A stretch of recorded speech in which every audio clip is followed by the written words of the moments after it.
Ahmedabad crime બ્રાન્ચે 34 વર્ષ જૂના વટવા હત્યા કેસનો ભેદ ઉકેલીને કાયદાકીય સફળતા મેળવી છે.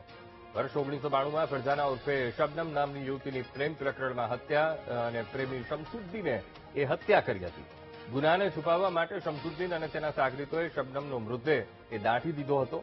3 દાયકા બાદ ક્રાઇમ બ્રાન્ચે વટવામાંથી મૃતકના અવશેષો શોધી કાઢી તેના ડીએનએ ટેસ્ટ કરાવ્યા હતા, જેનો રિપોર્ટ પોઝિટિવ આવતા હત્યાનો ભેદ ઉકેલાયો છે.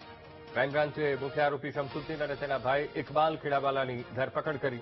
શમસુદ્દીન, ઇકબાલ, મિત્ર અબ્દુલ કરીમ અને મકાન માલિક સાલિયા બીબી વિરુદ્ધ હત્યાનો ગુનો દાખલ કરાયો છે.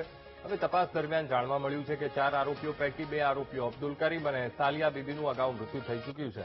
હાલ પોલીસ પકડાયેલા બંને ભાઈઓની સઘન પૂછપરછ કરી વધુ તપાસ ચલાવી રહી છે.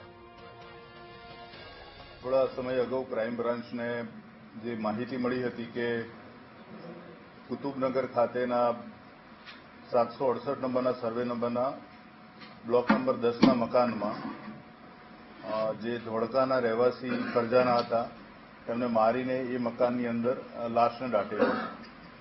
આ ઇન્ફોર્મેશન ઉપર ઘણા સમય સુધી કામ કર્યા બધી એ જે સ્થળ છે સુનિશ્ચિત કરવામાં આવેલું અને ત્યાં ખોદકામ કર્યા બાદ 20 ફૂટ ઊંડેથી માનવ કંકણ અને જે માનવ અવશેષો છે એ પ્રાપ્ત થયા હતા અને જે એનાલિસિસના બાદ એ નક્કી થયું છે કે આ મૃતકના જે માનવ કંકણ મળેલા છે એ ફરજાનાના જ છે. ફરજાનાના જે ડીએનએ છે એના ભાઈ અને બેન બંને સાથે સરખાવવામાં આવેલા અને આ પુરાવા મળતા અને શમસુદ્દીન સાથેના સંબંધોના પણ પુરાવા મળતા ગઈકાલે બંને આરોપીને અટક કરવામાં આવેલા છે.